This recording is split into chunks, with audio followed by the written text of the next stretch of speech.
ایسا نہ ہو کہ انسان دولت سے جڑ جائے. ہر رشتے کو، ہر چیز کو، ہر معیار کو، ہر چیز کو اسی میں تولا جانے لگے تو بندہ کمزور ہو جاتا ہے. حضرت مولا علی شیر خدا کرم اللہ تعالی وجہ الکریم بازار تشریف لے گئے اور غلام کو ساتھ لے گئے. فرمانے لگے آ گئی 2 جوڑے کپڑوں کے خریدتے. حضرت شیر خدا بازار سے 2 جوڑے کپڑوں کے خریدے. ایک ذرا مہنگا تھا، ایک سستا تھا. اسی بھی جائیے نا بازار، شادی تھے. پہلے دکاندار نے کہی دا یار شادی آ گئی، کوئی چنگا جا سوٹ وکھا جو سب سے اچھا دکھاتا ہے. پھر انہوں آکی دا ان کو دین دوان والا بھی وکھا. وہ کیڑا ہوندا ہے بھلا جڑا پان والا نہیں ہوندا، وہ دینے دلانے کے کام آتا ہے. اللہ ماشاءاللہ سب جگہ نہیں لیکن بہت ساری جگہوں پہ. حضرت شیر خدا نے 2 جوڑے خریدے. ایک ذرا اچھی قیمت کا تھا، ایک ذرا تھوڑا سا بظاہر کم قیمت کا تھا. تھیلے میں دونوں ڈال دیے گئے. خادم کہتا ہے میں سمجھ گیا یہی روٹین تھی اور اس روٹین میں کوئی حرج بھی نہیں تھا چونکہ پیسے آقا نے دینے تھے. فرماتے ہیں میں سمجھ گیا مہنگا جوڑا آقا کا ہے اور سستا میرا ہے، غلام کا ہے. فرماتے ہیں میں لے کے نکلا. وہ چوک آ گیا، وہ جگہ آ گئی جہاں سے شیر خدا نے اپنے کاشانہ نور میں تشریف لے جانا ہے اور مجھے اپنے غریب خانے کو لوٹنا ہے. فرماتے ہیں حضرت علی فرمانے لگے وہ لا بھائی میرے والا مجھے دے. کہتے میں نے وہ مہنگا نکال کے بڑھایا تو فرمانے لگے یہ نہیں میرا تو دوسرا ہے. کہتے میں عرض گزار ہوا، میں نے کہا حضور آپ کا یہ آپ پہنے اس کو. فرمانے لگے نہیں میرا دوسرا ہے. تو میں نے نا دلیل پیش کی. دلیل کہاں دے رہے ہیں؟ شیر خدا کے سامنے. کہتے میں نے ایک دلیل، ایک علت بیان کی، سبب بیان کیا، اس تقسیم کا ایک سبب بیان کیا. میں نے عرض کی حضور یہ مہنگا آپ لیں چونکہ آپ آقا ہیں اور سستا میں پہن لیتا ہوں چونکہ میں غلام ہوں. تو حضرت علی یہ بھی کہہ سکتے تو ادھر کار یار چھاڑ تو دلیل نہ تھے، لیکن عالم آدمی تھے نا اور شہر علم کے دروازے تھے تو وہ انہوں نے کہا اس نے دلیل دی ہے تو چلو دلیل کا جواب دلیل سے ہی ہونا چاہیے. فرمانے لگے اگر کسی علت اور کسی سبب سے ہی تقسیم کرنی ہے تو چل کوئی سبب رکھ لیتے ہیں بانٹنے کا، کوئی سبب بنانا ہے نا اس تقسیم کا تو بنا لیتے ہیں. ایک سبب تو نے بیان کیا ہے کہ میں مہنگا لوں چونکہ میں آقا ہوں اور تو سستا پہنے گا چونکہ تو غلام ہے. تو فرمانے لگے تو میرے والا سبب رکھ لینا، تو مجھے دینا سستا چونکہ میں بوڑھا ہوں اور تو مہنگا پہن لے چونکہ تو جوان ہے. چل اگر کوئی سبب بھی بنانا ہے تو یہ والا بنا لیتے ہیں. زندگی کو آسان کریں، اسے مشکل نہ کریں.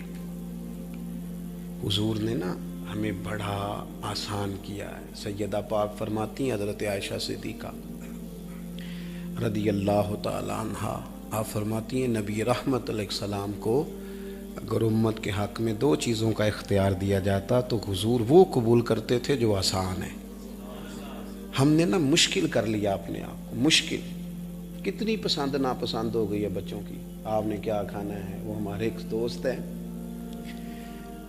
وہ کہتے ہیں کہ ہم تے نا جی شامی اماں پیسے توڑا کے رکھ دی 500 400 300 کیونکہ جڑے بچے نے کہنا نا میں سالن نہیں کھانا انہیں پھر کیش دینا ہے، انہیں باہروں کھانا ہے. تو وہ جاتا ہے کہتے جب ہم چھوٹے تھے نا تو مجھے گوبھی نہیں پسند تھی. کہتے گھر میں گوبھی پکتی تھی تو میں کہتا تھا نہیں کھانی تو پھر مار بھی کھاتا تھا اور گوبھی بھی کھاتا تھا. پھر دونوں چیزیں کھانی پڑتی تھی، وہ مارتے بھی تھے اور گوبھی بھی کھلاتے تھے. ہم نے کیا کیا ہے؟ ہم نے اس طرح کا الجھاؤ پیدا کیا ہے سوسائٹی کے اندر. دیکھیں آپ حضرت عائشہ صدیقہ کہتی ہیں قربان جائیں. اچھا آپ کو نا یہ چیزیں تو حدیث میں ملیں گی کہ حضور کو یہ پسند ہے، یہ پسند ہے، کھانے میں یہ پسند ہے. کسی حدیث میں یہ بھی ملا ہے کہ نبی پاک کو کھانے والی فلانی شے پسند نہیں. یہ سمجھیں آپ میری بات کو. فرماتی ہیں سیدہ عائشہ صدیقہ کہ نبی رحمت علیہ السلام کو کبھی کوئی چیز پسند نہ ہوتی تو چھوڑ دیتے، کبھی چھوڑ دیتے. یہ نہیں کبھی فرمایا کہ لے جاؤ یہ مجھے پسند نہیں. آسان زندگی کریں. ہمارے ہاں نا ہم سب نے اپنی اپنی عزت کا ایک سٹیٹس بنا لیا، سب کا ہی ہے.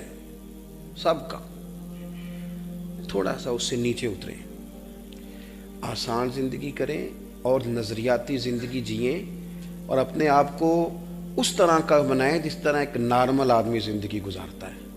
آپ دیکھیں نا، تمام صحابہ کرام علیہم رضوان موجود تھے، ایک سفر سے واپسی تھی، تو کریم نے فرمایا کہ کھانا نہ پکا لیں، حضور پکا لیتے ہیں، آپ کیا کریں گے؟ کہا میں گوشت لاتا ہوں، آپ کیا کریں گے؟ حالانکہ صحابہ تو جانے دینے کو تیار ہے نا۔ تو محبوب نے فرمایا بھئی سفر کا معاملہ ہے، یہ کام تم کر لو، یہ تم کر لو، یہ تم کر لو، تو چلو میں لکڑیاں اکٹھی کر کے لاتا ہوں۔ عرض کی حضور ہم جو ہیں، فرمایا بھئی سفر ہے نا، کوئی حرج نہیں، میں لکڑیاں اکٹھی کر لاتا ہوں، کوئی حرج والی بات۔ تھوڑی سی نا نارمل زندگی، یہ نظریاتی لوگوں کا کام ہے، جو لوگ بہت زیادہ بکھر جاتے ہیں، بہت زیادہ الجھ جاتے ہیں۔ میں اکثر کہتا ہوں جو بندہ سادہ زندگی گزارتا ہے، سکون میں رہتا ہے، اگر بندہ مطلب تازہ ہو کے آیا ہو نا بیوٹی پارلر سے، 4,000 دے کے اس نے بال سیدھے کرائے ہوں، تو پھر وہ بیچارہ پریشان بھی بڑا ہوتا ہے کہ انہیں پیسے لائے نہیں، انہیں ویندا بھی کوئی نہیں پیا، کسی نے تبصرہ بھی نہیں کیا کہ بڑے اچھے لگ رہے ہو۔ اور اگر بندہ سادہ ہو، نارمل ہو، تو ان ٹینشنوں سے وہ مبرہ ہوتا ہے۔ تو اپنی زندگی میں وہ نظریات دیکھیں، ابن القیم نے ایک بات بڑی عمدہ لکھی ہے، وہ کہتے ہیں دیکھو اگر حضور تشریف نہ لاتے تو لوگوں نے ایک دوسرے کو نوچ کے کھانا تھا، یہ تو محبوب نے لوگوں کو اس طرح کا بنا دیا ہے، اس طرح کا بنا دیا ہے کہ انسانوں کو انسانیت آ گئی، اور کچھ نے نبی پاک علیہ السلام سے فیض لیا ہے تو با وفا ہو کے لیا ہے، کلمہ پڑھ کے لیا ہے۔ سیکھی سب نے انسانیت حضور سے ہی ہے، نبی پاک سے سیکھا ہے، چلو کچھ نے کلمہ پڑھے بغیر بھی سیکھا ہے۔ پوری دنیا کے کفر نے جو خیر لی ہے وہ رسول رحمت کی برکت سے لی ہے، لیکن کچھ با وفا تھے، اصول والے تھے، غلامی والے تھے، قبول کر کے تو نظریاتی زندگی گزاریں۔ ایک بات کر کے اپنی بات کو ختم کرتا ہوں، اسی طرح ایک نظریہ اور زندگی میں قائم رکھیں کہ ہم اللہ رسول کے ماننے والے ہیں۔ جب آپ کے ساتھ کوئی نہیں نہ ہوتا، رب رسول ہوتے ہیں، بڑی جلدی کنفیوز ہو جانا، ڈبل مائنڈڈ رہنا، پریشان رہنا، ہر وقت یہ غور کرنا کہ مطلب میرے کوئی حق میں ہے کہ میرے کوئی مخالف ہے، اس سے بھی باہر نکل آئیں۔ یہ بھی ایک مفت کی کمزوری ہے، اس کا نقصان انسان کو یہ ہوتا ہے کہ وہ ہر وقت لوگوں کی رضا کے مطابق اپنے آپ کو ڈھالتا ہے، اور آپ ایک طرف ڈھلتے ہیں تو لوگوں کی ڈیمانڈ بدل جاتی ہے۔ کتنا کو ڈھلیں گے؟ کوئی ضروری ہے سارے لوگ حق میں ہی ہوں؟ کوئی حرج نہیں۔